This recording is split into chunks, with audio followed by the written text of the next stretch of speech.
Mon intention a toujours été d'ouvrir les portes et d'agrandir la connaissance des constellations.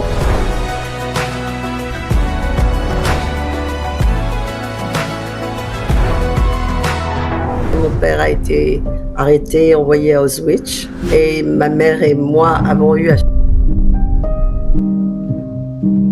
à 20 ans, j'ai eu un accident très dramatique. J'ai failli mourir. J'ai ouvert une boutique qui a eu du succès, mais par des circonstances. Je suis partie aux États-Unis toute seule. J'ai eu des visions psychiques. J'ai vu ma grand-mère au moment de sa mort. J'ai commencé à recevoir des informations. Cette personne qui parlait à travers moi avait un nom. Et chaque fois, ça m'émeut, tu vois. Des trahisons qui ont été faites dans mes ancêtres, donc j'appelle mes ancêtres et je leur demande. J'ai travaillé avec Bert Hellinger, Mark Wolin, Susie Tucker. Sage et Tony Robbins t'ont fait venir sur l'événement Happiness. Quand on me demande comment je suis arrivée chez Tony, je dis... Surtout, j'ai entendu beaucoup de personnes de l'environnement de Tony Robbins te connaître et des bienfaits des constellations familiales. Tony et Sage m'ont donné la possibilité de... La rencontre que tu as eue avec ma grand-mère, Irène Grosjean. Mais elle était vraiment fabuleuse. Je me suis fait engueuler d'ailleurs par elle. J'ai été invitée à Abu Dhabi, à Porto Rico. Je vais à Miami tout le temps. Je pars en France. Il faut le faire, hein, à mon âge. Et dans le business, alors, c'est frappant. On ignore la personne qui a... Tout d'abord, j'aimerais te souhaiter la bienvenue sur ce podcast, Michel. Il va parler de l'univers du voyage, mais d'une autre façon. On va parler d'un autre type de voyage. Et c'est quelque chose qui, à ma connaissance, peu de gens connaissent encore, en tout cas en France ou en francophonie, et qui, pour le coup, mérite vraiment d'avoir plus de lumière sur ce que tu fais. Et donc, pour commencer, j'aimerais bien que tu puisses nous dire très précisément ton nom, ton prénom, et qu'on aille un petit peu même jusqu'à la période à laquelle tu es né, finalement, et qui sont tes origines. Alors, je m'appelle Michel Bleckner, c'est mon nom de femme mariée, mais mon nom de jeune fille, c'était Michel Cohen. Et c'était un nom lourd à porter lorsque je suis née, parce que c'était la guerre en Europe, bien sûr. Je me trouvais à Marseille avec mes parents, un couple très jeune. Ma mère avait 20 ans quand je suis née, mon père en avait 23. Et un an plus tard, c'était vraiment une tragédie parce que mon père a été arrêté, envoyé à Auschwitz. Et ma mère et moi avons eu à survivre, à nous cacher. Sa mère n'était pas juive, donc ma mère ne pouvait pas se réfugier chez elle pour ne pas la compromettre, mais elle avait tous ses biens chez elle. Et malheureusement, dans un bombardement dont l'anniversaire est demain, c'est le 27 avril 1944, donc nous sommes le 26 avril aujourd'hui. On est en mai, pour le coup. Absolument, pardon, j'ai donné la date de mon anniversaire, 27 avril, c'est mon anniversaire, 27 mai. Ok, d'accord, donc c'est bien demain. Ok. Oui, c'est bien demain. 27 mai, oui, 27 avril, c'était la date de mon anniversaire. Donc j'avais 13, j'avais un an et un mois, donc 13 mois. C'était un bébé. Et ma mère n'habitait pas très loin de sa mère, mais bien sûr, nous nous cachions. Et ce jour-là, elle devait déjeuner chez sa mère. Et il y a eu un incident s'est passé, je me suis endormie. Elle n'a pas voulu me réveiller et cela nous a sauvé la vie parce qu'en fait, le quartier où habitait ma grand-mère en entier, où plusieurs de ses, comment dirais-je, de ses frères et sœurs habitaient, parce qu'ils avaient tous des maisons dans un centre, ils étaient très famille, a été bombardé et rasé. Et ma mère a perdu sa sœur, qui à l'époque avait 18 ans et demi et était enceinte de son premier bébé. Elle venait de se marier. ça a été une tragédie parce que ma grand-mère a été hospitalisée pendant très longtemps, 1 an, et ma mère avait à lui cacher que sa fille n'était plus là, et ensuite et s'occuper d'un bébé, avoir un mari en camp de concentration, un père qui était déporté aussi, politique parce qu'il était russe, il était juif, il était athée, il était marxiste, il était, il était tout ce qu'on voulait. Donc il était à ce moment-là arrêté politiquement, puis ensuite envoyé dans des camps de concentration.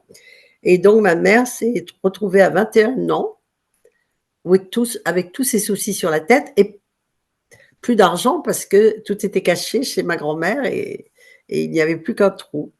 C'est sa famille, sa belle famille était partie dans les Alpes pour se cacher et pour plus de sécurité, elle ne savait pas où ils étaient. Mon père n'avait pas voulu partir à ce moment-là parce qu'il voulait s'occuper des affaires courantes. Leur business avait été, comment dirais-je, euh, réquisitionné, leur maison, leur business, etc. Tout avait été réquisitionné, mais il voulait quand même s'occuper des affaires courantes. C'est comme ça qu'il était là quand il a été arrêté, quoi. Voilà, donc mauvais départ, a priori. Un départ, en tout cas, bien secoué. Oui, Ouais. tumultueux. Oui, ça se Hmm. passait à Marseille. Et c'est intéressant parce qu'au moment du 7 octobre, j'ai été interviewée par beaucoup d'organisations, notamment la Shoah, qui est l'organisation que Steven Spielberg a créée. Et c'est marrant parce qu'il n'y a pas très longtemps, j'ai reçu l'interview qui a été faite il y a quelques mois. Donc, c'est toujours courant. C'est pas une affaire enterrée, ça, malheureusement. Mais Ouais. Il y a l'air d'y avoir beaucoup de choses malgré tout avant de pouvoir et dire l'enterrer. Ça a l'air d'être un sujet qui est quand même assez complexe, oui, avec c'est beaucoup de très complexe. ramifications. Et, et il est évident que c'est pas par hasard que j'ai choisi ou qu'on m'a choisi, parce que c'est toujours une rencontre avec les constellations familiales. Parce Hmm. que j'ai enfin compris, ça a été pour moi un déclic. Et Un, si on peut, Michel, peut-être juste avant d'aller sur les constellations, j'aimerais bien qu'on mhm, suive un peu l'arc de ta journée, de mhm. ton chemin plutôt, c'est la journée en anglais, mais de ton chemin, parce qu'avant d'aller dans les constellations familiales, si j'ai bien compris de ton parcours de vie, tu es quand même une femme qui a aussi beaucoup entrepris, avec une très belle carrière, finalement, et je suis curieux que tu nous amènes un peu sur ce chemin-là pour qu'on arrive à mieux connaître de ce départ à 13 mois avec ce fracas complet de ta vie. Comment tu as réussi déjà à transformer tous ces traumatismes en une vie, j'ai envie de dire, à succès, et je suis ravi que tu nous racontes de ton expérience, comment ça s'est passé. Alors, bon, mon père est revenu Mhm. et quand il est revenu, il était en très mauvais état. La première, je sais pas, il pesait quelque chose comme 40 kilos, quelque chose comme ça. Et tu sais, après la libération des camps, qui a été d'ailleurs célébrée il n'y a pas très longtemps, par les Auschwitz a été libéré par les Russes. Ils ont parti dans c'était le Death March, la marche de la mort. Et beaucoup qui avaient survécu jusque-là sont morts en marchant, hein. Ils ont traversé la Pologne et ils sont arrivés en Russie en, avec je ne sais pas combien de jours de marche. Et ils étaient dans un état lamentable. Donc, beaucoup n'ont pas survécu. Il a survécu, il était costaud. Il faut dire que, bon, ben, il était jeune, parce qu'il avait donc à l'époque 25 ans, même pas encore. Et il était parti en 44 et il a passé 9 mois à Auschwitz. Et quand il est arrivé en France, il était complètement déphasé et évidemment, les gens qui avaient des parents, des enfants et cetera, des cousins, qui avaient été arrêtés et envoyés, ils ne savaient pas toujours où d'ailleurs, à l'époque, lui montrer des photos, il disait: «Est-ce qu'il est et Mmh. il n'avait, vraiment aucun filtre, tu vois? Il disait: «Ah mais non, lui il est mort, il est mort, il est mort», Ah, il était, déphasé et sa première réaction a été: «Dieu n'existe pas». Ce qui a été très dur pour, moi, par exemple, parce que, bon, déjà, j'étais dans une famille très mixte. Il y avait des catholiques, il y avait des protestants, il y avait des libres penseurs, une prédominance juive, mon grand-père qui était athée, qui est revenu aussi de camps de concentration. Donc, de ce côté-là, on a été chanceux. Ce qui est intéressant, c'était que la seule personne qui soit décédée, c'est ma tante. Elle venait de se marier avec quelqu'un qui n'était pas juif, donc elle se sentait plutôt en sécurité mmh mh. et en fait, c'est elle qui est partie Ah. et donc quand mon père a dit ça et j'ai grandi avec cette terreur de ne pas avoir de base spirituelle parce Mmh. qu'il était toujours, comment dirais-je? D'une certaine façon respectueux de ses parents. C'est-à-dire que bon, bah, ses parents n'étaient pas fanatiques, mais ils pratiquaient quand même un peu, donc il allait à la synagogue le jour de Yom Kippour, mais c'est tout, quoi. Et ma grand-mère, par contre, m'amenait à l'église, mettre des cierges pour sa fille qui était morte, avec un culte du cimetière et cetera et tout. C'était vraiment j'étais déphasée dans le chemin spirituel. Et c'est pas facile. C'est pas facile de ne pas avoir de base. Et mon père qui était, très traumatisé, se réveillait souvent la nuit, en sursaut, parlant, allemand et je pouvais l'entendre même de ma chambre, crier et c'était assez effrayant. En plus, il était devenu boulimique, parce qu'il avait été privé de manger, pendant longtemps.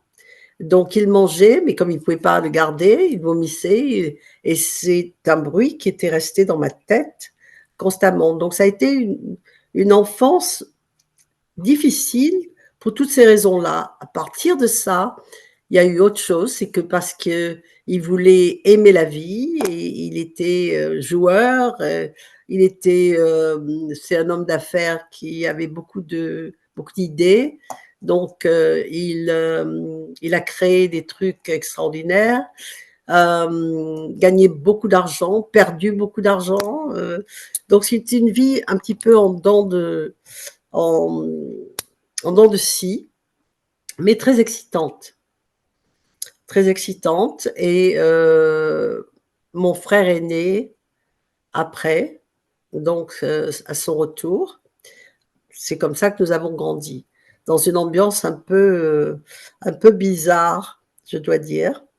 À 17 ans, j'ai rencontré, mon premier amour, l'homme qui a fait partie de ma vie pendant 14 ans. Ce qui est amusant, c'est que les constellations, ça t'amène partout, tu vois? Et à partir de ça et du travail que l'on fait, on crée des situations vraiment très, très intéressantes et j'ai été reconnectée à cet homme qui, bon, ben, on s'était quittés, il y a longtemps maintenant parce que j'avais 31 ans à l'époque et peu de temps après, j'ai rencontré mon mari, l'homme qui est devenu mon mari, le père de ma fille et cetera. Mais on est restés en contact pendant des années, puis on s'est perdu de vue. Je pensais qu'il n'était plus de ce monde, il pensait la même chose parce que j'ai 82 ans, il en a 85. On s'est retrouvés, récemment, mmh, synchronicité, il y a beaucoup de choses qui existent et c'est marrant parce qu'on se parle souvent et aujourd'hui, j'ai eu une conversation avec lui qui m'a fait comprendre quelque chose que je n'avais pas compris jusque-là. Pour ça que je dis qu'on apprend et on grandit tous les jours. On grandit tous les jours et ça a été quelque chose d'extraordinaire parce qu'en fait, si tu veux, à 20 ans, j'ai eu un accident très dramatique. J'ai failli mourir et j'ai reçu ce qui s'appelait une manivelle parce qu'à l'époque, on remontait les tentes avec une manivelle, et c'était très lourd et un jour de vent, je l'ai reçu sur la tête et ça m'a, donné une fracture de l'os frontal et cetera et tout, et ça a été dramatique et je n'ai été sauvée que parce que j'ai eu des saignements de nez énormes et c'est marrant parce que je pensais qu'on avait eu une relation un peu violente, tu vois? Passionnée mais violente et il m'a rappelé qu'en fait, c'était l'accident qui m'avait changée, qui m'avait rendue violente. C'est-à-dire qu'en fait, je pense que chaque fois que je me sentais trahie et souvent c'était dans mon imagination, je devenais violente, tu vois? Comme mon père l'avait été en rentrant par les souffrances subies et j'ai réalisé ça, qu'en fait, il avait eu j'ai eu les mêmes réactions et c'était incroyable parce que c'est vraiment, le réaliser aujourd'hui à 82 ans, c'est pas un accident. Mhm. C'est quelque chose d'incroyable et j'ai réalisé, mais vrai, c'est vrai, il a raison. C'était pas lui, c'était moi. Me contenait. C'est moi qui étais violente, tu vois? Parce que dès que je me sentais bon, mon père avait été trahi, il avait été trahi par un ami, parce qu'à l'époque, bon, on touchait de l'argent si on dénonçait les juifs et Mhm. ce garçon lui devait de l'argent, donc il a fait d'une pierre deux coups Wow. et donc si tu veux, la trahison ou l'idée de la trahison, tu vois, le rendait violent. S'il imaginait quelqu'un, parce que ma mère était elle était très courtisée, disons. Il imaginait quelque chose, il devenait violent. Alors, comme il ne voulait pas la frapper, il frappait le mur ou il frappait sa tête contre le mur, tu vois. Et parce il était pas violent, méchant, mais il était déchaîné, tu vois. Mhm. Et en fait, quand il m'a dit ce matin, non, moi je te contenais quand tu étais violente. C'est pas qu'on était violent, c'est toi qui l'étais. Et j'ai dit, waouh, mais c'est vrai. Et j'avais jamais réalisé ça. Donc, si tu veux, c'est un chemin de vie très intéressant parce que ça m'a amené à faire des choses très. D'ailleurs, il y a quelqu'un qui écrit un bouquin sur moi, sur ma vie, parce que disons que j'ai eu une vie quand même assez fascinante. J'ai beaucoup voyagé, beaucoup travaillé, et c'est une époque où, après mon accident, j'ai arrêté mes études, je suis partie à Paris, j'ai travaillé dans le marketing, c'était les années 60, c'était la folie, on s'amusait beaucoup, on révolutionnait beaucoup, on changeait le monde. On Mhm. changeait le monde au Domago, au Café de Flore avec Jean-Paul Sartre, avec Simone de Beauvoir, Juliette Gréco, etc. Tous les gens de cette vague, qui n'était pas la nouvelle vague à l'époque. C'était la vague avant la nouvelle vague. Et j'ai eu une vie passionnante et passionnée, à travers Paris, à travers la Provence, j'ai ouvert une boutique qui a eu du succès aussi, ça c'était sympathique. Et c'est quand finalement, encore pas par hasard, mais par des circonstances, je suis partie aux États-Unis toute seule parce que je venais de rompre cette relation. Donc, j'ai connu l'homme qui allait devenir mon mari et en quelque sorte, bon, c'était une belle histoire mais c'était aussi une façon de me séparer de ma vie passée. Mhm. C'est de mettre un océan entre ma vie passée et moi-même, tu vois? Et ça, je l'ai réalisé, après, bien sûr. Et bon, bah, j'ai eu une belle vie. J'ai épousé un homme qui était plus âgé que moi, mais qui était très sympa, très marrant, très puéril d'ailleurs, même à son âge. Et j'ai eu ma fille, donc, qui m'a donné des petits-enfants. Et ça, c'est magnifique. C'est un beau cadeau pour une grand-mère. J'ai un petit-fils de 18 ans et une petite fille de 16 ans, que j'adore, bien sûr, les deux. Et disons que ici, j'ai aussi créé des affaires. D'abord, j'ai ouvert des boutiques, plusieurs. Quand l'économie a changé et que nous sommes allés vers disons, les chaînes de magasins, etc. et tout, à la fin des années 80, euh, j'ai euh, j'ai fermé mes boutiques. Je suis repartie en France pendant 2 ans pour que ma fille aille dans une école internationale à Sophia Antipolis. Et ma mère était malade, donc je m'occupais de ma mère.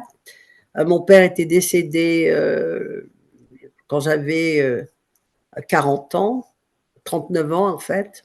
Il est décédé à 61 ans, donc très jeune. Et, et là, quand il est décédé, j'ai eu disons, des, comment dirais-je, pour la deuxième fois, parce que ça m'était arrivé avec la mort de ma grand-mère, j'ai eu des visions psychiques. Oh. C'est-à-dire que j'ai vu ma grand-mère au moment de sa mort. J'étais aux États-Unis, elle était en France. Je me suis réveillée et j'ai dit à mon mari, ma grand-mère est morte. Il me dit, mais tu as eu un mauvais rêve? Je dis, non, pas du tout. C'était un très beau rêve. Je l'ai vue, elle était toute vêtue de blanc, elle remontait. C'était une garden party, c'était magnifique. Et évidemment, j'ai appelé ma mère et ma grand-mère venait de mourir. Et une chose similaire s'est passée avec mon père. J'étais venue et le soigner pendant un mois. On savait qu'il était perdu, il avait un cancer au poumon. Finalement, j'ai dû repartir aux États-Unis pour ma fille, pour mon mari, mes affaires. Et à peine arrivé aux États-Unis, quelques jours plus tard, mon frère m'a téléphoné. Je suis retournée en France et mon père était déjà mort. Ah. Et donc, ce jour-là, je suis allée directement chez ma mère, donc. Et au petit matin, j'ai été réveillée par une sonnerie. Et quand j'ai ouvert les yeux, mon père était au pied du lit. Et il m'a dit des trucs que je ne savais pas, que j'ai pu vérifier après. Et quand je me suis levée, parce que c'était le matin très tôt, ma mère était matinale, et je l'ai retrouvée dans la cuisine, je lui ai dit, qu'est-ce qui s'est passé? Qui a sonné? Et elle me dit, bah, écoute, je sais pas, parce qu'il y avait personne. Et j'ai compris que, en fait, et je ne lui ai Hmm. rien dit. Je ne lui ai raconté qu'après, quand elle m'a dit, ah, ton père, il disait toujours qu'il n'avait pas peur de la mort, etc., etc. Et en fait, juste avant de mourir, il voulait que je le cache, il voulait que... Et ce qu'il m'avait dit, c'était ça. Il m'avait dit quand ils sont venus me chercher, j'étais très agitée, mais maintenant, je suis champion, il disait. Et donc, j'ai pu le dire à ma mère pour la rassurer, parce qu'en fait, je savais qu'il était venu pour me rassurer. Et ça, ces deux expériences m'ont amené à me poser des questions. Donc, j'avais 40 ans, 39 et demi, quelque chose comme ça. Et j'ai dit, il y a quelque chose là. Il faut que je découvre. Et ça a été le début de mon chemin spirituel. Donc, je suis rentrée aux États-Unis et j'ai décidé, et là, j'ai étudié avec tous les teachers qu'on peut trouver, de Wayne Dyer à Deepak Chopra. Alors j'ai été très fortunée parce que j'ai été exposée à Abraham Hicks à leur tout début. Je les ai connus avant même qu'ils viennent faire leur première visite à New York. Il y avait 25 personnes. J'ai fait découvrir cela à ma fille qui avait 9 ans à l'époque. Maintenant, ils ne reçoivent plus les enfants dans les trucs. Mais à l'époque, elle avait 9 ans et elle en a 49 maintenant, donc ça fait 40 ans. Et c'était, pour moi, ça a été extraordinaire parce que j'ai compris beaucoup de choses et j'ai vraiment découvert et compris que nous étions créateurs et Hmm. nous créons notre expérience.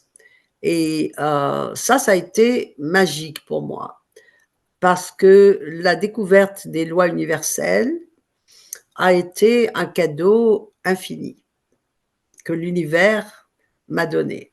Si tu veux, ce qui s'est passé, c'est qu'en fait, j'ai continué. Donc, j'avais des boutiques, ça a marché. Comme je te dis, je les ai fermées.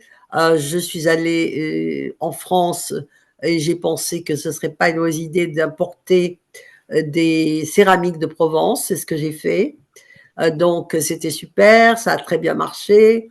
Quand les gens ont commencé à nous copier, j'ai décidé de faire une deuxième ligne.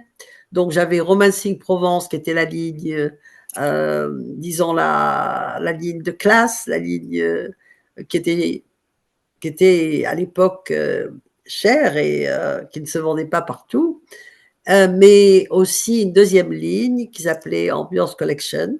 Et là, ça a marché du tonnerre parce que ça se faisait en Chine. C'était pour. Alors, les potiers français me faisaient des designs que je faisais copier en Chine et les vendais aux États-Unis. Voilà. Et après, dans certaines parties du monde d'ailleurs. Donc, ça marchait très, très bien. Et puis un jour, en 2008, l'économie a tourné et bon, pas seulement aux États-Unis et d'ailleurs dans le monde entier. Donc en 2008, j'ai dit mais qu'est-ce qui se passe? J'étais en colère en fait après Abraham Hicks parce que je dis qu'est-ce que ça veut dire ça? J'ai tout fait. J'ai vraiment été le parfait créateur, suivant les lignes, etc. Et j'étais un peu déboussolée parce que mon mari était vieillissant, bien sûr. Moi, j'avais 66 ans. Et je dis, mais qu'est-ce que je vais faire? Donc, j'ai dû fermer mon business. Mon mari, qui travaillait encore aux États-Unis parce qu'il était très dévoué à ce qu'il faisait, c'était un inventeur, il travaillait dans les laboratoires dentaires, il en a créé plusieurs, et il a été il a eu beaucoup de succès dans ce domaine-là, il était très connu. Comme je dis, il avait inventé les produits, tout ça. Mais il était vieillissant et il n'allait pas recommencer quelque chose à ce moment-là. Donc, nous sommes partis à Miami, on habitait New York, Long Island. Et là, immédiatement, j'ai décidé que, dans le fond, tout ce que j'avais appris toutes ces années-là, j'allais devenir coach de vie. Donc, évidemment, je me suis, euh, disons, déclarée coach de vie avec tout ce que j'avais appris, mais ma méthode personnelle, tirée de tous ces enseignements. Et immédiatement, j'ai été exposée aux constellations familiales. Ça a été pratiquement immédiat. Et là, j'ai tout compris. J'ai tout compris parce que la première constellation que j'ai faite sur le sol, c'était un groupe.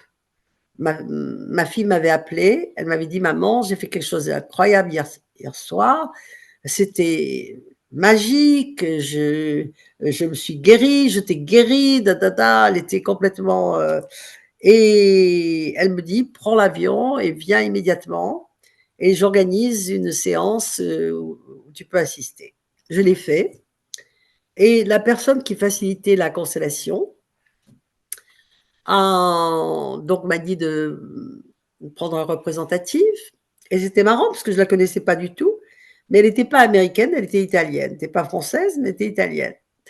Et immédiatement, elle s'est placée sous la lampe, tu vois? Et elle a dit: «Je reste dans la lumière». Et ensuite, j'ai vu les gens spontanément se lever et aller s'allonger sur le sol dans une position de fœtus.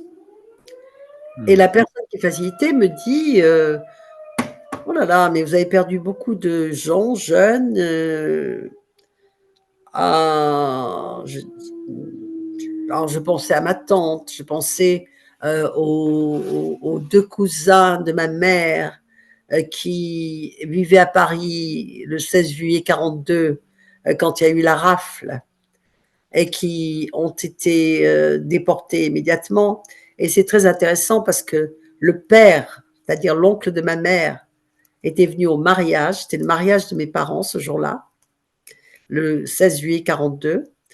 Et sa femme n'avait pas voulu venir avec les enfants parce elle estimait que c'était trop dangereux de traverser la France.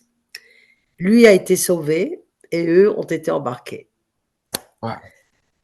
L'univers est vraiment incroyable parce que lui qui avait confiance a été Mhm. sauvé et sa femme qui avait peur et surtout il ne voulait pas exposer les enfants et tous les trois ne sont jamais revenus.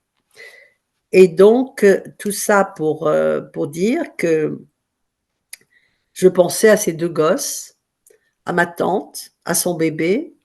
Mais elle me dit non, non, non, non, non, beaucoup plus, beaucoup plus. Et là, j'ai dit, ah ben oui, le Holocaust. Mhm. Et là, il s'est passé un truc vraiment extraordinaire. C'est que elle m'a dit, vous allez les prendre dans vos bras. Il y avait une dizaine de personnes sur le sol, tu vois.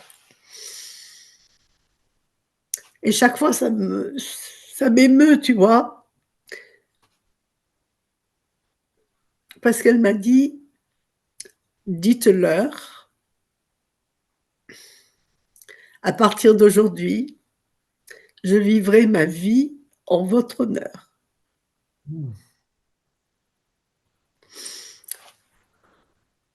Je ferai ce que vous ne pouvez pas faire. Et c'est là que j'ai décidé de faire des constellations. Ça a été un déclic. Et ce qui est très important, c'est que j'ai compris ce jour-là qu'en fait, j'étais très fière de l'étiquette que je m'étais mise de survivant, puisque c'est une Mhm. étiquette qu'on te donne dans ces cas-là, tu vois, Ouais. et qu'en fait, ce que j'avais créé, c'était ma vie en dents de scie, c'est-à-dire que j'avais beaucoup de succès dans ce que je faisais, j'avais une vie super, etc. et tout, et crac, il se passait quelque chose, et ça descendait. Et c'était comme ça, tu vois.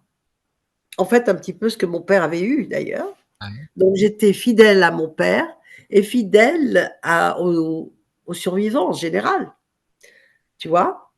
Et là, j'ai décidé de changer. Ça se dit mieux en anglais qu'en français.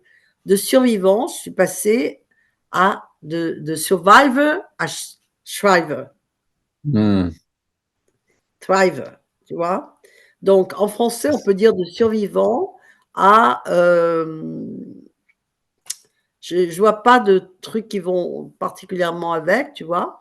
Euh, à sauveur, je peux pas. Mais Mhm. par contre, de victime à victor.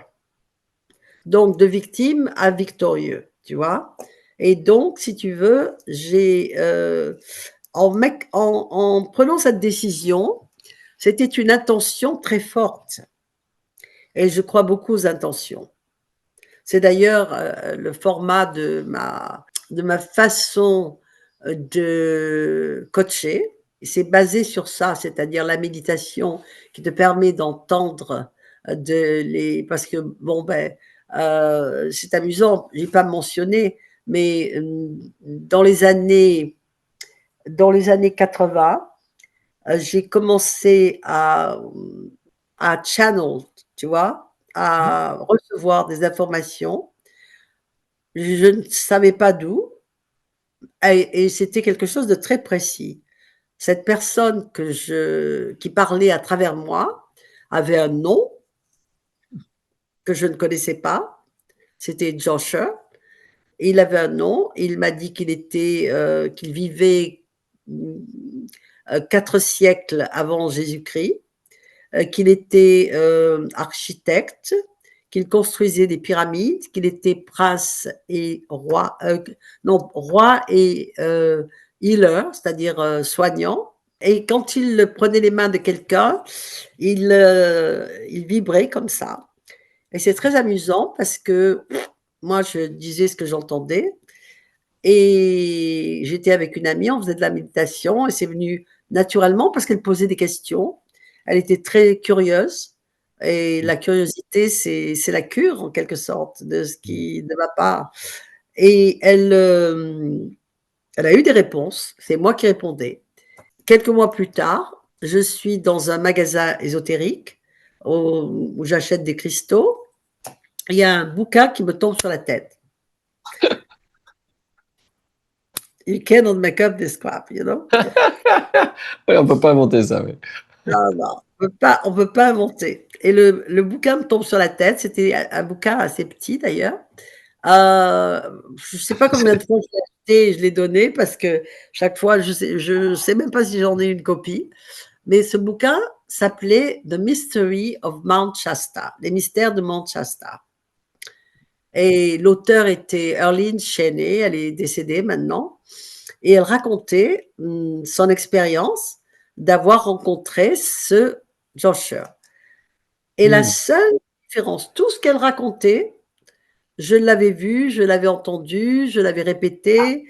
C'était exactement ça. Il y avait une seule différence, c'est que moi j'entendais Joshua, ok, et le nom qu'elle donnait, c'était Zosia, Zoser.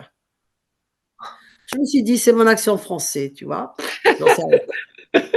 Mais attends.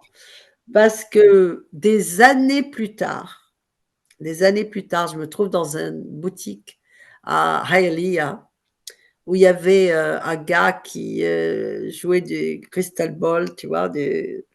Et je sais pas de quoi on Donc, parle. c'est des. Comment on dit les crystal balls? Je vais essayer juste de mettre en français.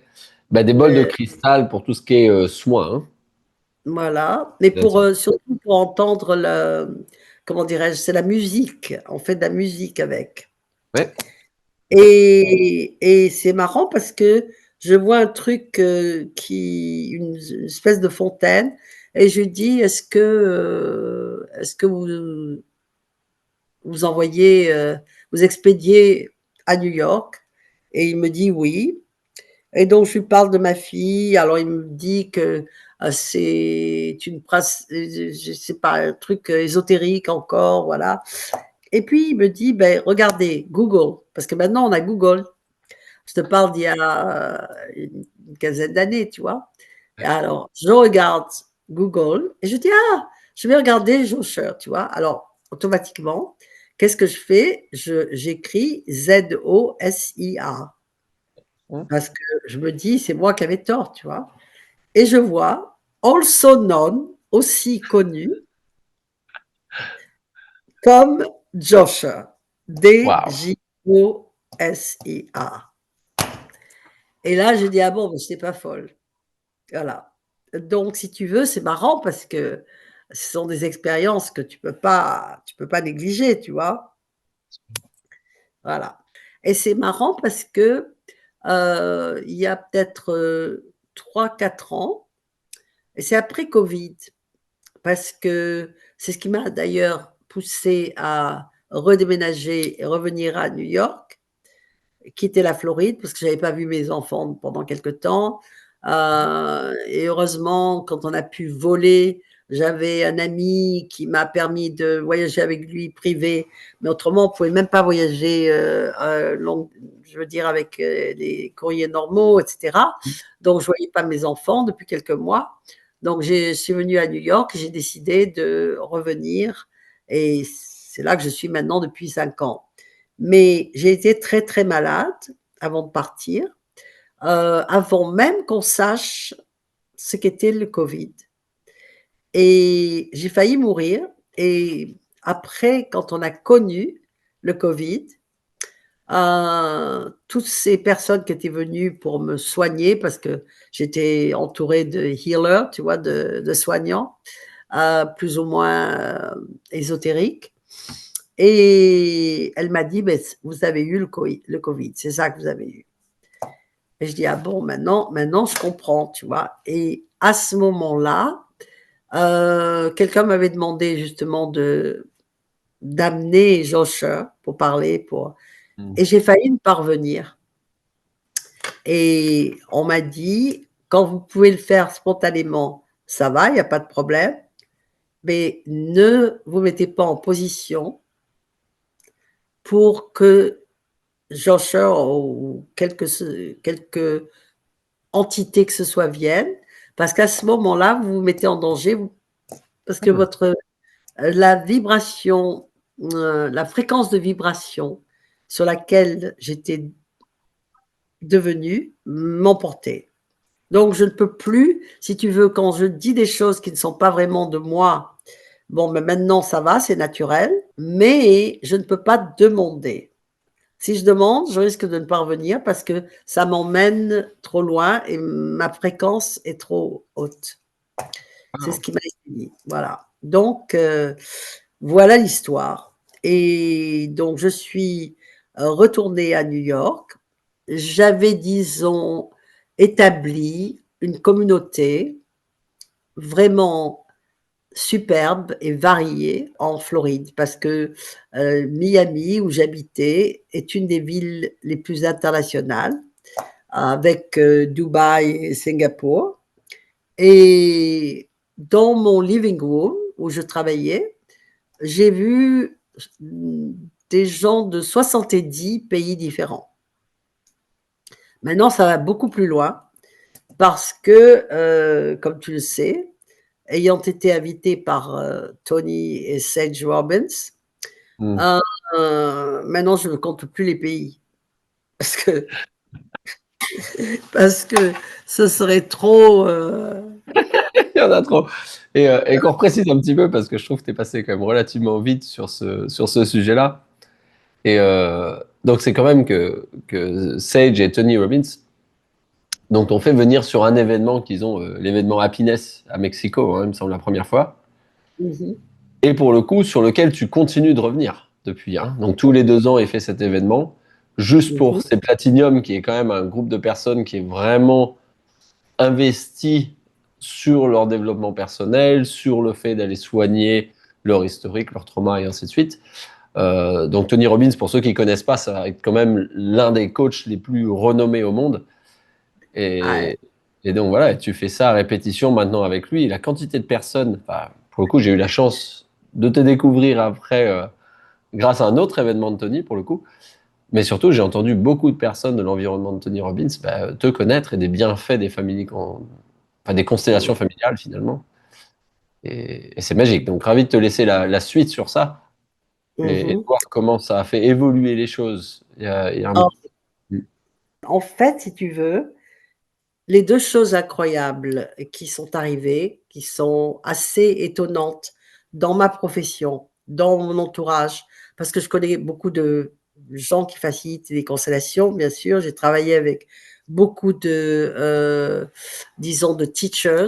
Les 2 personnes qui m'ont trained, c'est-à-dire avec lesquelles j'ai appris les rouages, toutes la façon de travailler les constellations, sont Mark Woolen, qui a écrit It Did Not Start With You.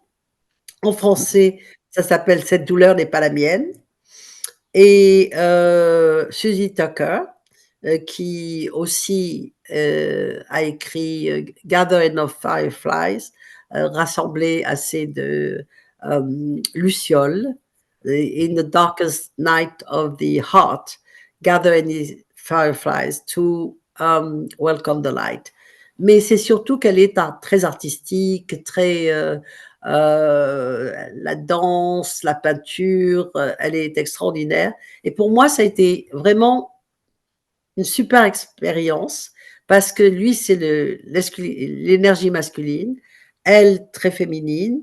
Et comme moi, je suis balancée là-dedans, j'ai quand même beaucoup d'énergie masculine, mais d'énergie féminine. Je me suis trouvée très bien avec les deux. J'ai aussi Mm. travaillé avec disons, le maître, le père des constellations, Bert Hellinger, 2 fois. Une fois en Espagne pendant une semaine, et une fois au Mexique d'ailleurs, aussi pendant une semaine. Et depuis, bon, ben, il est décédé. J'ai travaillé avec beaucoup, beaucoup, beaucoup de facilitateurs. J'ai aussi invité beaucoup parce que j'avais, avant Covid, j'avais, disons, monté une organisation qui s'appelait Mosaïque, le mouvement. Mosaïque, the movement, parce que Mosaïque, c'était Miami Organizational Systemic Approach for an International Community. OK? Parce que j'étais allée étudier, après une conférence en Slovénie, j'avais étudié avec l'Institut Bertelinger de Hollande, le nom de C'était la dans la Hollande. systémie, non? Hein? Oui, En Hollande, c'était pour tout ce qui était systémie. systémique, oui, Ouais. systémique avec Jean-Jacob Stam, qui est vraiment super pour ça. Un professeur extraordinaire. Et il s'est retiré maintenant, mais il a écrit Systemic Leadership, Systemic Coaching, et ce sont 2 très bons livres. L'Institut est toujours en marche. C'est sa femme et d'autres personnes qui sont actives, qui le continuent. Mais quand j'ai fait ma première expérience en Slovénie, j'ai été tellement éblouie parce qu'en fait, si tu veux, ça correspond bien à moi. C'était les constellations, mais dans le business, si tu veux, dans les affaires, qui ont toujours été une grande partie de ma vie. Donc, ça m'intéressait particulièrement. Et je te dis la vérité, si j'avais été jeune à l'époque, et en bonne forme et en bonne santé, je serais plus souvent dans les boardrooms qu'ailleurs, tu vois. Mais c'est pas vraiment, j'ai pas le physique. Déjà, quand je suis chez Tony et que j'arrive, parce qu'ils me mettent sur une chaise roulante, que j'arrive sur scène, tu vois, et que les gens me regardent un peu en disant, s'ils me connaissent pas, mais qu'est-ce que c'est cette vieille dame qui vient ici, tout ça et tout. Mais après, ils viennent me voir et me disent, What did you do to me? Faut pas se Ah, fier aux apparences. qu'est-ce que tu m'as fait, tu vois? C'était vraiment, c'est assez extraordinaire, mais c'est pas Mm. par hasard. Je vais te dire pourquoi. D'abord, c'est le montant de personnes que cela m'a donné de connaître et de travailler avec, qui est assez exceptionnel parce que même à travers le monde, avec des constellateurs qui travaillent depuis plus longtemps que moi, c'est pas très souvent que tu en as qui ont une audience de plus de centaines de personnes. C'est pas très souvent. Il y en a. Je dis pas qu'il y en a pas, mais c'est pas souvent.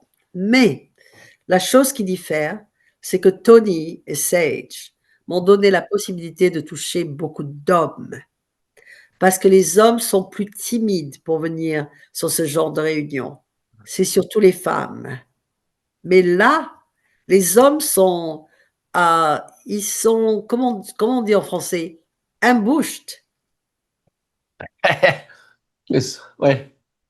Pris en guet-apens, peut-être? Voilà, c'est un guet-apens, c'est ça. Ils sont pris au piège. Ils sont pris au Au piège. piège. Au piège.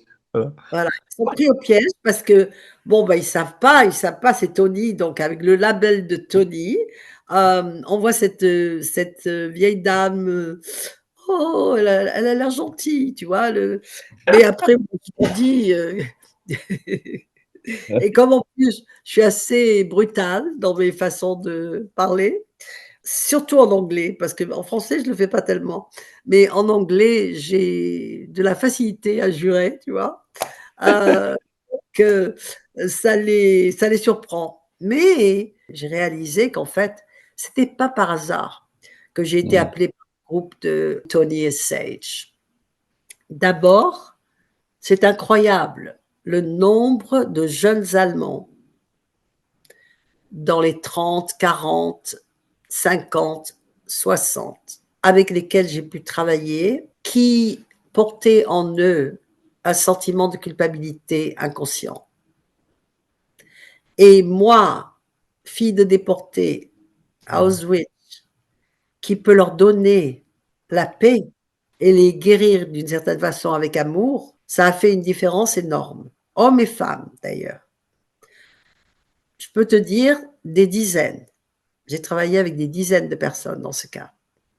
Et depuis, encore plus parce que, bon, bah, ça se dit, tu sais, c'est la réputation se fait, les gens m'appellent, etc. et tout, parce que c'est pas seulement dans ces rencontres que je les, mais les gens m'appellent tous les jours parce que, oh, this one told me, celui-là m'a dit ceci, cela, voilà. Bah.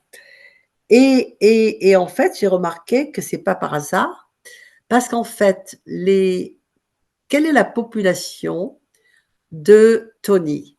Ce sont des hommes et des femmes entre 25 et 65 ans. Il n'y a pas de gens âgés, il n'y a pas de gens de mon âge. Non, il n'y Et a pas beaucoup qui veulent faire un concert de rock pendant 12 heures par jour, pendant une semaine. donc, si tu veux, qu'est-ce que ça te dit?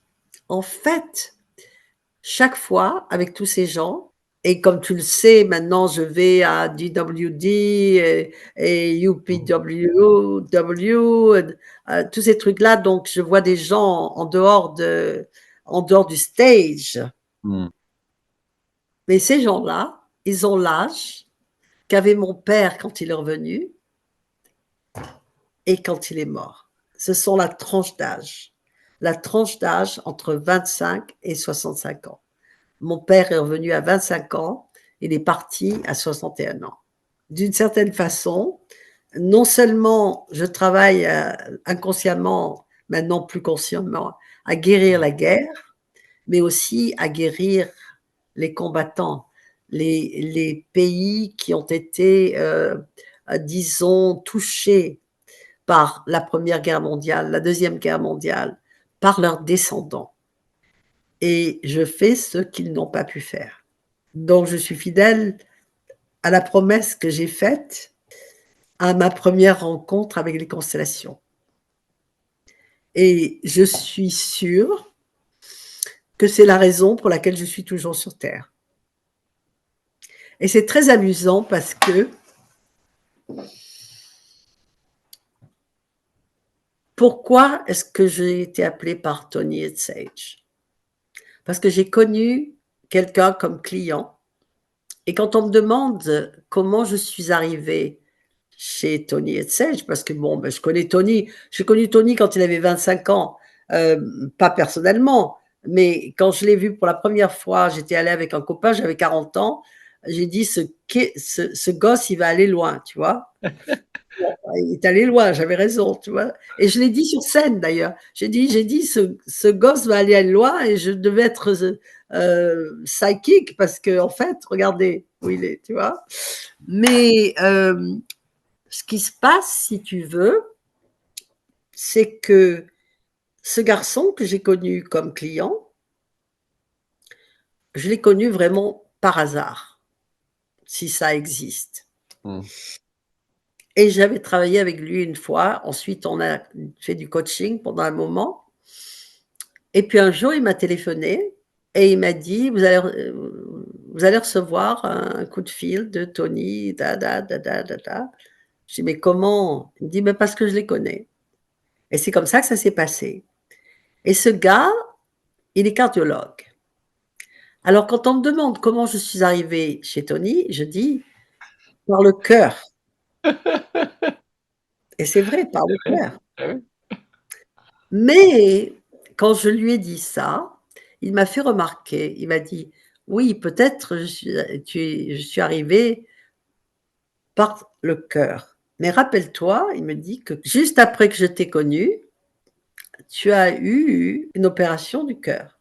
Parce que j'avais eu des stents je sais pas comment on se dit en français, mais j'avais des artères qui étaient bouchées D'accord.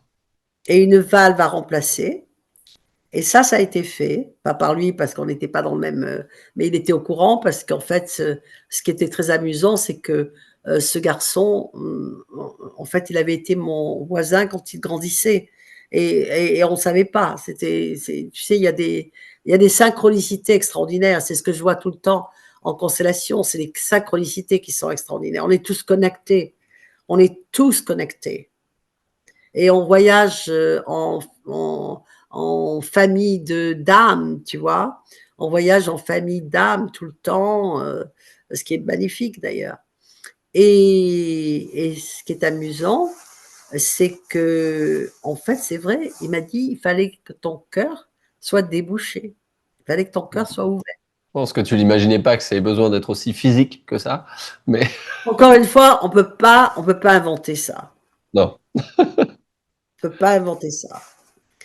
Donc, Ah. comme tu le vois, bon, ben, quand on parle disons, de chemin de vie, mon chemin de vie a été vraiment très intéressant. Il l'est toujours d'ailleurs, parce que, bon, ben, j'ai été invitée à Abu Dhabi. Tu vois ce que je veux dire? C'est quand même pas la porte à côté et il faut le faire, hein, à mon âge, dans mes conditions, et cetera et tout. Je suis allée récemment, à Porto Rico, travailler avec justement des platinum members, la plupart. Je vais à Miami tout le temps. Je pars en France, dans quoi? 3 semaines. Et ça, c'est aussi intéressant parce que j'ai été poussée et je ne sais pas pourquoi mes guides me disent sans arrêt depuis, 1 an, un peu plus d'ailleurs, parce que l'année dernière quand j'y suis allée, j'ai dit: «Bon, bah, je vais voir un petit peu» et c'est marrant parce que je n'ai pas eu de réaction, peut-être parce que les gens que je rencontrais, c'était plutôt des gens de ma génération. Ils n'avaient rien, ils n'avaient absolument pas aucune connaissance des constellations, à part, la masseuse qui est venue me masser, à l'hôtel ou le reiki, voilà. C'était tous des gens qui étaient plus dans un chemin spirituel, utilisant des méthodes qui étaient plus, disons, extramédicales, etc. Tu vois. Mais autrement, j'ai pas eu tellement de réactions. Et puis, bon, ben, ce qui s'est passé, c'est que, comme je t'ai dit, j'ai été reconnectée avec la France, etc. Et on a décidé, bon, ben, allons voir un petit peu ce qui se passe, puisque je suis poussée. Je suis poussée pour y aller, il doit y avoir une raison. Parce que là, tu organises pas mal d'événements finalement. Tu vas pour Mais c'est-à-dire, c'est plusieurs pas villes, hein. moi qui les ai organisés.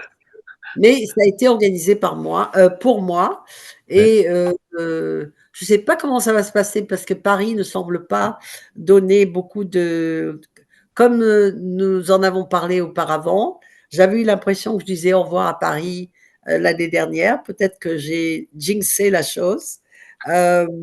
Donc Paris, je suis toujours ouverte à te revoir, Quelle dirais-je, belle attention. si tu le veux bien, Paris. Hmm. Heu et le midi, la Côte d'Azur, le midi. Bon, le midi, c'est plus facile parce que, je suis du midi. Donc et la personne qui organise, les événements pour moi, elle a grandi et vécu, à Nice, donc sur la côte. Ma fille est allée dans une école internationale, donc je sais qu'elle est en train d'essayer de joindre, et cetera, parce qu'elle a passé 2 ans à Sophia Antipolis et ensuite, à l'université de Nice, avant d'aller un peu partout, en Italie, en Espagne, et cetera. Donc elle a quelques amis aussi qui peuvent être, des ouvertures. Et bien sûr, donc la Provence, c'est comme c'est vraiment mon cœur, quoi. Non, j'aimerais revenir sur un petit détail. Tu parlais du cœur. Et là, c'est une question peut-être un peu plus personnelle. Mais j'entends souvent parler d'amour inconditionnel. Oui.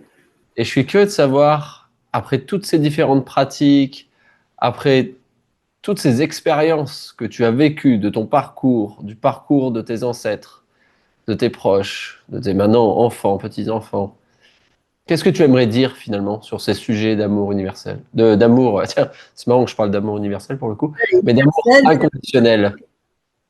Je pense que c'est ce qu'il y a de plus beau.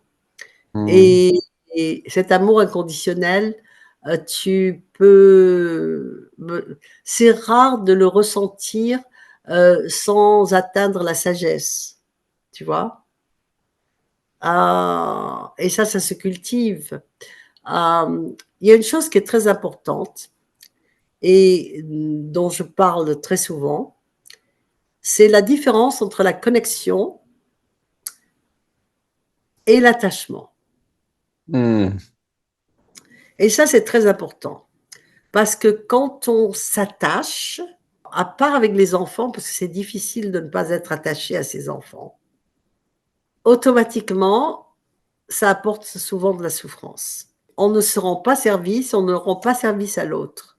Parce que l'amour, c'est pas simplement dans le romantisme, hein, c'est l'amour et c'est important d'avoir l'amour de soi, de se comprendre, d'une certaine façon, de se respecter sans se sentir gêné par quelque chose qu'on a fait ou qu'on n'a pas fait ou euh, les erreurs. Se réconcilier avec soi-même, c'est une grande partie de l'amour. Se réconcilier avec nos erreurs, avec les douleurs qu'on a imposées à d'autres. Tu sais, j'aime beaucoup Ho'oponopono pour ça. C'est marrant parce qu'on en a parlé aujourd'hui avant ça. Et Ho'oponopono, c'est un rituel hawaïen qui permet to make things right, de rétablir les choses avec 4 petites phrases qui en français sont je suis désolée, s'il te plaît pardonne-moi, je t'aime, merci.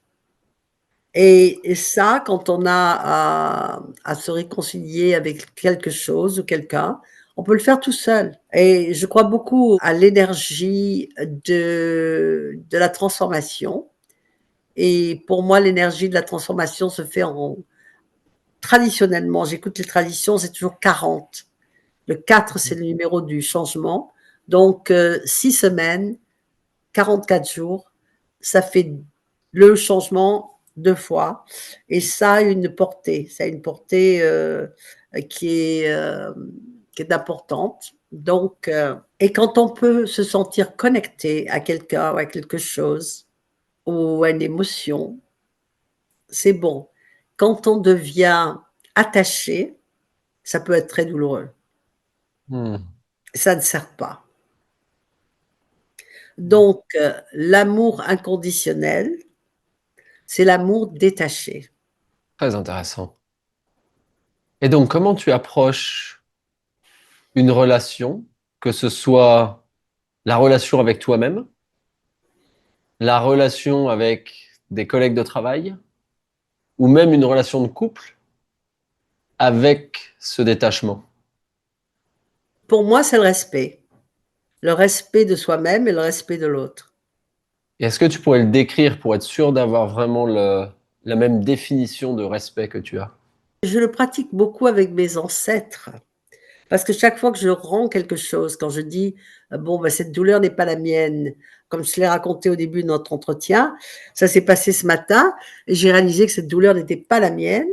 Donc, j'ai demandé des excuses à la personne euh, à qui j'avais fait, euh, en quelque sorte, que j'avais fait souffrir Mhm. dans ces conditions. Et personnellement, je peux faire Ho'oponopono pour cette personne et pour moi. Et Hmm. quand je la rends à mes ancêtres, parce qu'en fait, si tu veux, j'ai réalisé que ça remontait à mon père. Après, j'ai revu la scène qui, automatiquement, il y a une connotation de trahison derrière. Parce que je me souviens que mon père, quand il avait 14 ans, a dénoncé son père d'avoir une affaire avec la gouvernante de la maison, tu vois? Et que ça a créé automatiquement une dispute terrible avec son père. Son père l'a a renvoyé de la maison et il a été recueilli par, les parents, et c'était tout. Donc si tu veux, il y a une trahison là. Quand il a été trahi par, le gars qui l'a dénoncé, Oui. quand il se sentait trahi et qu'il se tapait la tête contre le mur, ou moi quand je Mhm. me sentais trahi, que je cherchais la bataille en quelque sorte, tu vois? Ouais. Tout ça, ça vient de plus loin. Je suis sûre que ça n'a pas commencé avec mon grand-père. Bon, je peux pas remonter parce qu'il y a plus personne pour discuter, mais j'en suis sûre, tu vois? Je suis sûre qu'il y a eu des trahisons qui ont été faites dans mes ancêtres, donc j'appelle mes ancêtres, je leur demande de reprendre cette peine. Cette Hmm. douleur n'est pas la mienne. Donc je le dis avec respect et amour, de façon à ce que ça n'atteigne pas ni ma fille, ni mes petits-enfants, ni mon frère, ni ma nièce, ni son enfant, son fils, tu vois? Ouais. Parce que quels sont mes descendants, tu vois? Donc je parle à mes descendants, je parle à mes ancêtres Ancêtre. pour Mhm. pour, éviter à mes descendants de vivre à travers ces problèmes-là. Et si je Et ça peux les identifier, tu vois, c'est identifier, ce qui en anglais c'est awareness, tu vois? Quand Mhm. La prise de il y a conscience. oui, prise de conscience, merci. La prise de conscience, tu vois? Tu identifies, tu prends conscience et automatiquement tu le rends, et tu le rends avec amour et avec Hmm. respect. Et en quelque sorte, si tu veux, c'est très normal parce que quand tu empruntes quelque chose à quelqu'un, tu lui es redevable. Donc si tu ne le rends pas, tu ne fais pas ton devoir. Et c'est comme ça que tu le répètes. C'est comme ça que tu le perpétues. Et c'est pour ça que les constellations familiales sont tellement importantes. Ah, fascinant. Donc, attends, alors, c'est la première fois que je l'entends comme ça aussi clairement. Donc, en gros, si tu prends la douleur d'un de tes ancêtres, c'est comme si tu gardais cette dette qui devait être payée. Et si tu ne le fais pas toi, tu vas transmettre cette dette finalement aux générations d'après. Exactement. Waouh! Fascinant. Donc, Exact. les constellations, finalement, c'est un moyen d'avoir cette prise de conscience de ces dettes et de pouvoir t'en libérer finalement, de pouvoir les, Voilà. ouais, ouais, t'en libérer tout pleinement, redonner avec amour et respect, comme tu dis, à nos ancêtres ces, Mhm. ces dettes. Très intéressant. Et je me rappelle t'avoir entendu dire plusieurs fois sur d'autres discussions que dans les constellations, on arrive à revenir jusqu'à 7 générations en arrière, hein, c'est ça? En principe, ce sont les 7 générations qui ont de l'impact. D'accord. Mais ça peut aller même plus loin, mais c'est Et c'est si on fait les calculs, ça fait déjà 256 personnes sur 7 générations, ça commence déjà à faire pas mal de monde. absolument, Et absolument. puis ça fait que augmenter de plus en plus. Ouais. D'accord. Oui, c'est impressionnant, donc l'impact qu'on peut avoir. Donc, soit des dettes qu'on peut avoir récupérées finalement bah, de toutes ces personnes, Mmh. et donc la capacité que ça a finalement de ces constellations, donc de nous mettre en lumière ces différentes dettes, pour regarder ce terme-là, et de les rendre avec amour et respect. Mmh. Ah, merci, ça a cliqué plus que jamais. Mmh.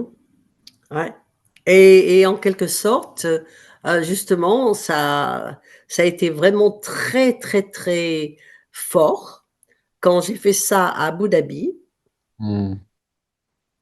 où il y avait, et ça a été en quelque sorte, je devais passer qu'une fois sur scène, une soirée, et ça a été tellement fort qu'on a improvisé le lendemain une autre rencontre avec, dans un breakout, room, tu vois? Ouais. Et là, je leur ai fait dire: chacun dans leur langue natale, la phrase qu'on vient de dire en français. C'est-à-dire, «Cette douleur n'est pas la mienne, Mmh. avec beaucoup de respect et d'amour, je vous la rends». Ça a été vraiment très fort parce que quand tu as 400 personnes qui parlent chacun dans leur langue, Ouais, c'est une tu vois? grosse audience avec très, Ouais, cosmopolite pour le coup, très international. ouais. Ouais et de Ça mémoire, quand c'est quand tu dis cette phrase, c'est avec une certaine intensité, hein? Ou ouais. comment tu quelqu'un qui nous écoute maintenant, qui a envie de le faire et je pense qu'on le recommande tous les 2 fortement. Comment tu guiderais à le dire, finalement, dire cette intention, dire cette phrase de la façon la plus efficace, on va dire? Bah, c'est-à-dire que de les vraiment de se connecter d'abord, avec leurs ancêtres, Mmh mh.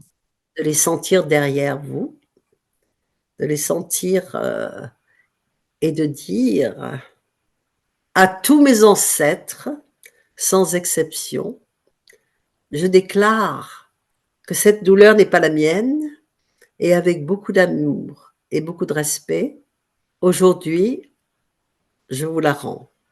Je suis désolée, s'il vous plaît, pardonnez-moi, je vous aime, merci». And to bow.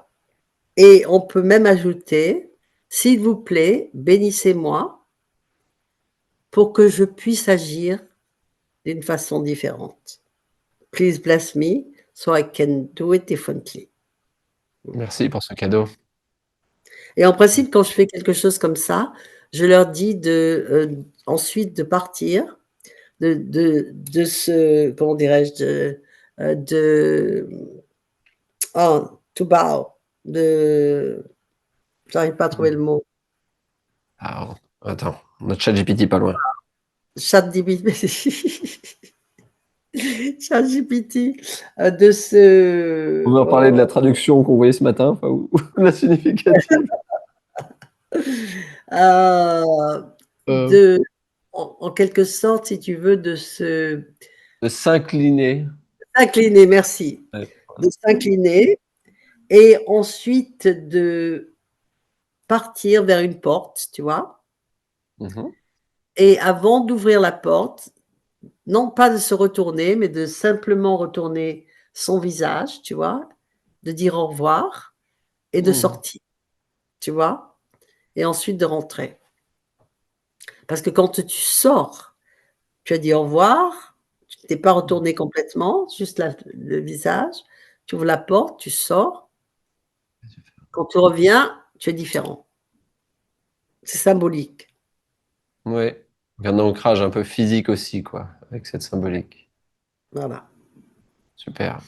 Lorsque tu m'as envoyé cette chanson que tu as fait composer avec l'intelligence artificielle, pour moi, il y avait rien d'artificiel. C'était très puissant et très émouvant. Je dois dire que lorsque je l'ai entendu, j'ai pleuré et que je ne peux pas m'empêcher d'avoir la même émotion chaque fois que je l'entends en français. Bon, je l'entends en anglais, je l'entends en espagnol, qui sont 2 langues que je connais bien sûr, un petit peu en italien. Les autres langages, je ne les connais pas, donc ça n'a pas le même, impact, mais je m'aperçois que chaque fois que je fais écouter cette chanson à des gens qui parlent un langage différent et russe, en hébreu, anglais, tchèque, de plus en plus, je vois l'impact que ça a.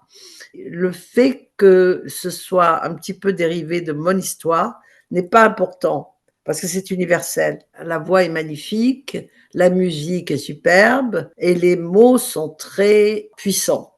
Donc, merci. Il y a une petite chose que j'aimerais, revenir, une petite anecdote, Sure. finalement tu en as parlé un peu au départ. La rencontre que tu as eue avec ma grand-mère Irène Grosjean et curieux de savoir pour toi comment tu as vécu cette expérience? Elle était tellement rafraîchissante, mais tu sais que je la vois souvent sur, les reels. C'est une femme très forte et très et en plus, attends, moi je l'ai connue, elle avait 90 ans, 92 ans, je crois. Ouais, 93, ouais. 93, voilà, donc c'était pas, tu vois? J'étais une jeune fille à côté et elle avait une pêche, mais vraiment extraordinaire et je me suis fait engueuler d'ailleurs par elle, parce qu'elle m'a dit: «Est-ce que vous mangez des légumes?» J'ai dit: «Oui, je mange beaucoup de légumes». En fait, j'ai supprimé complètement la viande, les comment dirais-je? Le poulet, je mange du poisson, des légumes et j'évite j'ai qu'une chose, c'est le chocolat, tu vois? Ça, je donne un petit peu dans le chocolat noir. Je dis: Après tout, j'ai des excuses, je suis petite fille de chocolatier, donc et elle me dit: «Les légumes, vous les mangez crus ou cuits?» Ben, j'ai dit: «Ça dépend, quelquefois, je les mange crus et puis quelquefois je les mange jamais cuits». Mais alors, jamais cuits. Ah, j'ai dit: «Bon, ben, j'essaierai, hein, excusez-moi, pardon». Oh! Mais elle était vraiment fabuleuse, fabuleuse. Une pêche extraordinaire. Ouais. Non. Et si je comprends bien, en plus, elle était en bonne santé parce qu'Ouais,elle n'est pas décédée d'une maladie ou quoi que ce soit. Elle a eu un accident. c'est ça, elle a eu un accident de voiture et c'est pas Elle elle qui conduit conduisait non plus. Donc c'est vraiment, C'est incroyable. C'était elle qui conduisait? non, non, même pas. On pourrait se dire, peut-être que sa conduite était un peu limitée. Non? Voilà, j'avoue qu'à cet âge-là, ça pourrait se comprendre, mais c'était non, c'était même pas ça, hein. Incroyable, Donc ouais, incroyable. donc bon, voilà, après c'est comme ça, hein. Mais Ouais. Bah, c'était son heure, hein, c'est ça. justement, elle s'était tenue en telle bonne santé que c'était son heure, il y avait pas d'autre moyen. Mmh. C'est Fallait possible. s'appliquer. L'univers n'a pas eu de choix. Non, ça, il y a un moment, elle fait: «Bon, faire de la place?» Aïe, aïe, aïe. Ah, Et c'est fascinant parce qu'il y a quelque chose, vous avez beaucoup de choses en commun. Et il y a une chose que je me rappelle qu'elle m'a répété, maintes et maintes fois, l'importance des mots, de ah la oui, de la linguistique. Et je sais que c'est langage. un sujet aussi du langage, merci, ouais, c'est un sujet qui te parle beaucoup et heu et je serais curieux d'avoir tes mots sur ce sujet-là et de l'importance des mots, autant qu'on se dit à nous-mêmes que des mots qu'on utilise avec autrui. Bien sûr, bien sûr. D'abord, hem, je répète toujours que lorsque l'on a un désir, il Mmh. est important de choisir. C'est-à-dire que, les gens ont la facilité de dire: «J'ai besoin de». Pour moi, le besoin is a killer, c'est un tueur. Parce qu'en fait, si tu veux, besoin, ça vient d'un manque. On utilise le besoin, on utilise l'espoir. L'espoir, ça a une connotation de doute. I Mmh. hope. Je comment dirais-je? Qu'est-ce qu'il y a? Je veux. Je veux, ça veut dire que tu n'as pas. Donc Mmh. tu ne peux pas partir de ne pas avoir et avoir. Il faut déjà pouvoir le posséder. Mmh. Et le dernier, c'est, en Le français, désir, je pense? non, non, non, le désir, non, I wish, c'est-à-dire, Ah oui, ah, hein, je souhaite. je souhaite, OK? Je souhaite, ça veut dire que tu fais confiance à quelque chose, tu prends tes affaires en main, tu choisis. Parce que la vie, c'est un buffet et tout est valable et tout est possible. Donc tu choisis. Tu dis pas: «Je veux pas la moutarde», tu dis: «Je choisis le ketchup» Mmh. et ça fait une différence énorme. Parce que chaque fois que tu utilises le doute, tu utilises l'espoir, regarder les étoiles. Non, tu es créateur, c'est toi qui crées. Donc tu choisis. Donc ça, c'est très important. C'est une chose que vraiment, je répète, mais chaque fois qu'il y a une entrevue ou un groupe, et tu l'as vu ce matin, c'est amusant parce que on parle pas de quelqu'un dans la rue, c'est quelqu'un c'est les personnes qui étaient dans ce groupe connaissent, savent, mais c'est difficile pour beaucoup de gens de ne pas dire j'ai besoin de ceci, j'ai besoin de cela, je veux ci, je veux là, j'espère que, je souhaite. Non, ah, je choisis. Donc ça, c'est très important pour moi. Nous sommes énergie, donc nous vibrons. Et nous vibrons avec les mots que nous utilisons et les mots que nous entendons. C'est la vibration. Donc les mots sont très importants. Et en plus, on trouve dans les mots des explications très intéressantes. Par exemple, si tu parles d'intuition et tu prends le mot intuition, qu'est-ce que c'est qu'une tuition? C'est un gardien. In, c'est inside. So, c'est ton gardien qui est à l'intérieur de toi. Et on pourrait aller comme ça, on prend le, comment dirais-je, le dictionnaire, et tu verras qu'il y a toujours des mots, la plupart, 9 sur 10, tu vas trouver une origine. Courage, le mot courage, ok? Il y a le mot corps dedans, qui est le latin pour cœur, c'est-à-dire Mhm. mettre ton cœur. Mais tu peux quelquefois mettre ton cœur en rage, tu vois? Donc, ton courage, et c'est important d'y prêter attention. Je t'ai parlé de guerre et de Mhm. guérir. Tu vois, guérir la guerre. Guérir la guerre, parce que c'est le même mot. La seule différence, c'est le IR à la fin. Bon, en anglais, c'est encore plus facile parce que c'est I are. Et on dit pas I are, on dit I am. I am, c'est le nom de Dieu. Je suis. Donc, guérir la guerre, c'est guérir les conflits. C'est le même mot. Dans le mot guérir, il y a le conflit. Donc, on peut parler de ça pendant des heures et des heures. Et si tu prends chaque mot, tu verras qu'il y a une connotation, il y a comment dirais-je, l'étymologie du mot, le core language. C'est, c'est, c'est très important. En, comment dirais-je, le core language approach, l'approche du langage à son cœur, tu vois, au cœur du langage. Il y a une approche qui est très importante à maîtriser. Et d'une certaine façon, après un moment, si tu réapprends à parler, tu parles d'une façon qui est constructive et pas d'une façon qui est négative et destructive, sometimes, Mhm. quelquefois. Tu vois? Donc, c'est le langage pour moi, c'est crucial. Et apprendre les enfants à parler d'une façon qui leur est propice, c'est très important. Et c'est là qu'il faut démarrer avec les enfants. Mhm.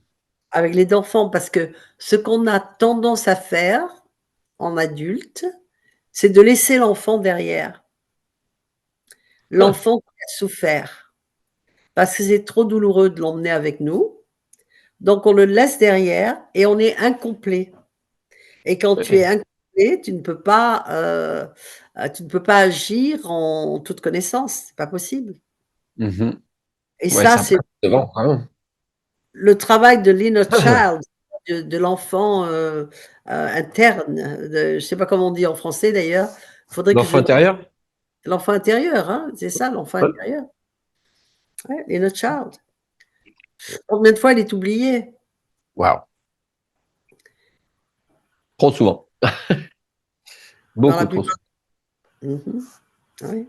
Surtout dans l'univers du business, je pense.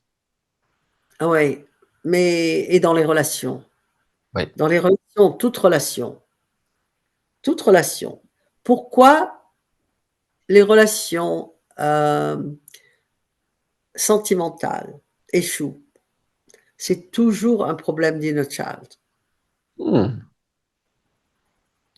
C'est l'enfant qui est blessé. Et quand le partenaire n'est pas à l'écoute de l'enfant blessé, ça foire. Et c'est pas facile. C'est pour ça qu'il y a tellement de... Parce que, bon, les gens se rencontrent, sont attirés, s'aiment, etc. et tout, et quand ça part en bibrine, c'est qu'il y a quelque chose qui ne va pas. Et c'est souvent que l'enfant a été négligé. C'est l'enfant qui souffre en soi. Très intéressant. Et dans le business, c'est marrant parce que souvent, si tu veux, nous vivons dans un univers qui est, disons, basé sur l'amour et l'ordre. Et dès qu'on ignore l'amour, qu'on laisse de côté l'amour, la tendresse, la gentillesse, tout ce qui a à voir avec le bon vivre en quelque sorte. Tu vois, si on laisse ça de côté et qu'on est en désordre, Mhm. que l'enfant se place entre le couple parce que le couple se dispute, l'enfant automatiquement prend position, dans l'un, dans l'autre devient le mari de de la mère ou la femme de son père, tu vois, d'une façon, si tu veux, émotionnelle, tu n'as plus personne derrière, Hmm. tu vois, tu es à côté de l'un, éloigné de l'autre. Ou tu es ou alors tu fais comment dirais-je, tu es toujours en garde parce que tu es là pour arranger les choses avec l'un et avec l'autre, tu vois. Donc tu es en triangulation, triangulation, c'est une relation triangulaire ou une relation parentale où tu deviens le père de ta mère ou la mère de ton père, souvent, ça fout tout en l'air. Et dans le business, alors, c'est frappant. Parce qu'on Tu aurais un petit oublie, exemple dans le business, justement, dans le, de choses que tu as vues peut-être et pour aider à vraiment se rendre compte de l'impact que ça peut avoir. eh bien, par exemple, un impact extraordinaire, c'est que souvent, dans les compagnies, on ignore la personne qui a fondé la compagnie. Peut-être que c'était l'arrière-grand-père ou peut-être que c'était un patron qui est mort il y a un moment, qui a été remplacé ou n'importe quoi. Mais le founder, l'origine, la personne qui a eu la vision, elle est souvent oubliée. C'est pour ça que c'est important, les affaires de famille, d'avoir le portrait du grand-père qui a créé cette compagnie, par exemple. Quel va être l'impact de cet oubli? Il y a du désordre. Ouais, ok. Il y a du désordre. Parce que si tu veux, euh, cette personne est derrière. Si elle est ignorée, elle n'est plus derrière. Donc, il manque quelque chose. Il manque quelque chose avec la vision. Et la vision peut partir et la faire sombrer. Et c'est un exemple parmi tant d'autres. Hein.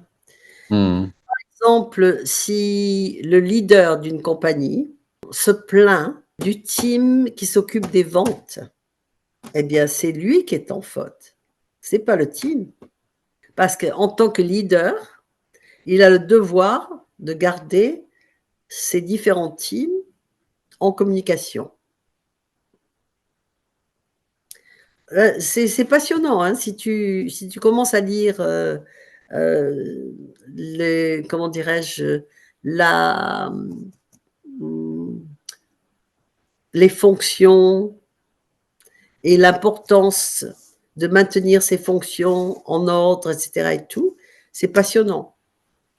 Moi, c'est un truc qui m'avait emballée et je te dis, si j'avais été plus jeune, je me serais vraiment consacrée à ça. Ouais, j'ai eu la chance de faire quelques interventions systémiques, pour le coup, avec Ivan et Mariana. Oui, Et c'est vrai que c'était fascinant. Il y a oui, eu des oui. changements Tu sais, impressionnants. Ivan, je l'ai rencontré. C'est marrant parce qu'on s'est rendu compte en fait qu'on s'était rencontrés il y a longtemps à Omega, quand Suzy Tucker avait organisé plusieurs teachers parce que Ellinger devait venir et il n'est pas venu à la dernière minute. Mhm. Donc, j'avais rencontré Yvan cette fois-là, mais on n'avait pas vraiment communiqué. Et puis, on s'est rencontrés en Slovénie. Et là, on a communiqué et on s'est retrouvés en Hollande. Hmm. On a pris comment dirais-je, le cours en même temps avec Jean-Jacob Stam. Et quand j'ai organisé Mosaïque, Yvan était mon stratégiste. D'accord. Mhm. Et j'aime beaucoup la façon dont il travaille, j'ai beaucoup de respect pour lui. On a fait beaucoup de trucs ensemble et il venait chaque fois à Miami. On a eu des tas d'invités et quand la pandémie nous a obligés, en fait, Jean-Jacob Stam a été le dernier qui soit venu en personne pour cette organisation que j'avais créée. Et après ça, il y a eu le Covid. C'est là qu'immédiatement, nous sommes passés en Zoom. Hmm. Et il y avait Gabriel Velasco, from Mexico. Il y avait euh, Rorogo, j'ai oublié son prénom, du Portugal. Euh, comment elle s'appelle, Juliana Borroquez de Colombie, tous ces gens-là, j'en passe, tu vois, sont venus en Zoom. Et on a été très, très, très rapidement, on s'est converti en Zoom. On n'a pas lésé, tu vois. On a suivi les dates qu'on avait Ah, démarrées en personne. Et après ça, si tu veux, Ivan et Mariana sont passés à Systemic Everyday et je l'ai fait avec eux en, en spectatrice, tu vois. Mais je mhm. me suis plus parce que j'ai dit bon ben ça va, j'ai donné maintenant, laissons laissons les jeunes. Ok. Hein. Super. Oui, oui, oui. Et dans le boulot, parce que comme je te dis, je trouve que c'est pas aussi facile pour les gens de s'identifier à et c'est peut-être ma vue, et automatiquement disons parce que je le vois comme ça, je la propage, mais j'ai pas l'impression que je peux être très crédible dans une assemblée en tant que business. Tu vois, c'est pas mon rôle. Donc, je reste dans le. Mais ça m'intéresse. Ça m'intéresse beaucoup. Et de temps en temps, d'ailleurs, je fais des constellations privées pour des gens en business ou coaching, etc. Michel, je Voilà. vais être respectueux aussi de ton temps. Nous en a fait beaucoup, beaucoup de générosité.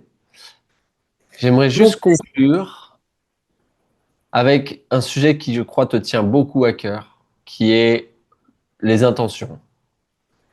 Oui, Et si tu peux nous dire un peu ce que tu recommandes, surtout toi, dans ta routine en général matinale, qui inclut aussi les intentions, et après on pourra rajouter finalement cette liste d'intentions que tu recommandes, ces 44 intentions, on pourra le mettre aussi en commentaire à télécharger pour ceux que ça intéresse.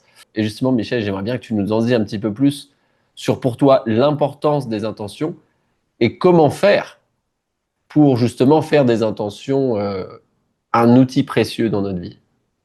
c'est toujours de décider ce que l'on désire voir et en quelque sorte, les choisir. Je choisis. Hmm. Et je choisis, par exemple, d'être inspirée et est-ce qu'on dit inspirante? Non, Je pense. d'inspirer, Ou influente? Non, inspirante? influente, oui, d'inspirer et d'influencer. Il faut voir, parce que je sais pas, je les ai pas en tête en français, D'accord. mais cette intention, c'est toujours je choisis. Et en fait, l'importance de choisir parmi les 44 et même d'en construire sur mesure, parce que ça donne une façon de voir. Et Macha, ma fille, les met sur Instagram tous les Mmh. jours, en anglais et en français. Elle en met une chaque fois. Donc c'est visible sur mon compte Instagram, que je ne disons que je ne manie pas, mais c'est elle qui le fait. Et de le faire, quand on le fait après une méditation qui nous apporte la connexion avec l'univers, avec Dieu, avec l'âme, ce que nous avons de divinité en nous. Donc c'est construire des fondations ou les reconstruire, c'est-à-dire la méditation, la connexion, ensuite l'appréciation, parce que Mmh. quand on regarde autour de nous, autour de soi, et qu'on apprécie ceci, cela, etc., ça donne plus de valeur. On le sait parce que, par exemple, quand on possède quelque chose ou qu'on achète une maison et qu'on fait un peu de frais dedans, etc., qu'on l'améliore un petit peu, on lui donne de l'appréciation et elle peut se revendre beaucoup plus cher, par exemple. Mmh. Donc, on est un petit peu pareil. Donc, si on apprécie, on s'apprécie, on se donne de la valeur et on donne de la valeur à tout ce qui nous entoure. Et donc, tout ça nous donne plus de joie. Donc, l'appréciation, c'est le troisième pilier pour la construction. Et en fait, le quatrième, c'est les intentions. Les intentions, parce que si tous les jours, on fait des intentions délibérées, et qu'on choisit de voir dans sa vie toutes ces choses-là, eh bien, elles arrivent d'une façon ou d'une autre. Et si on n'est pas très précis, c'est pas grave, parce que quelquefois, quand on laisse les portes ouvertes, par exemple, je pense que dans la mesure où on a parlé de ça, mon intention, depuis que je fais des constellations, que je les facilite, a toujours été d'ouvrir les portes et d'agrandir comment dirais-je, la connaissance des constellations, d'agrandir la notoriété des constellations et d'avoir plus d'audience. Mmh. Et je n'ai jamais dit, par exemple, je veux être invité par Tony Robbins, j'y aurais même pas pensé. Mais cela a été possible lorsque j'ai été invité par Tony et Sage. Dans le fond, mon intention a été écoutée par l'univers et m'a été gratifiée par cette aventure extraordinaire. Je n'y aurais jamais pensé. Donc, quand on est même très vague sur l'intention, mon intention, c'était de vraiment faire connaître les constellations à plus de gens possible dans le monde. Et c'était facile pour moi à ce moment-là de l'imaginer, parce que j'étais dans une ville qui était cosmopolite, internationale, Miami. Et comme je te l'ai dit, j'ai constaté très rapidement que j'avais des gens de 70 pays différents. Donc, Mmh. je réalisais en quelque sorte mon intention. Enfin, je croyais. Et Mmh. j'ai été dépassée dans mes expectations. Donc ouais, il y a un sacré pouvoir avec ses intentions et donc on Waouh, de ce que incroyable. j'entends, rester, focalisé sur vraiment ce qu'on veut et pas forcément la méthode pour y arriver. Absolument, Mmh. absolument. C'est dénué de contrôle. Mmh. Eh, est-ce que ce serait une fois de plus avec, peut-être amour inconditionnel de cette intention et donc avec détachement? Détachement, absolument. To detach from the outcome. Il faut pas se fixer sur le résultat. Absolument.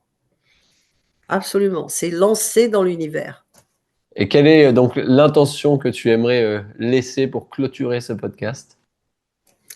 L'intention que les personnes qui ont eu le courage de l'écouter jusqu'à la fin, parce que c'est quand même, je pense Ouais, qu'on parle depuis 2 heures, plus de 2 heures, ok? ouais, ouais, ça fait 2 heures au final. Exact. Oui, Waouh. oui. Donc, que ça leur apporte non seulement des précisions sur ce qu'ils connaissaient, mais que ça leur donne envie de connaître plus sur eux et automatiquement d'entraîner la guérison de leurs ancêtres et apporter à leurs descendants la possibilité de vivre leur vie sans être pris dans les créneaux du passé. Aller vers leur destinée sans leur entanglement, sans leur, comment dirais-je, sans les pièges que le passé peut donner. Sans peut-être les nœuds ou les attachements, une certaine mesure. Et on revient à l'attachement, voilà. Ouvrir sur la connaissance universelle et sur la possibilité de créer leur destinée en toute liberté. Et c'est marrant parce qu'on arrive à vraiment au truc de la France, liberté, fraternité. Égalité. Ouais. Ouais, c'est-à-dire qu'on est tous frères et sœurs, on est tous connectés. Mhm. Mm. Yeah. Et se libérer de tous ces traumatismes, ces trucs qui sont générationnels, culturels, etc., dont on a, dont on se, dont finalement on laisse passer avec amour, avec respect, toujours. Michel, un grand, grand merci. Merci à toi. Merci, merci.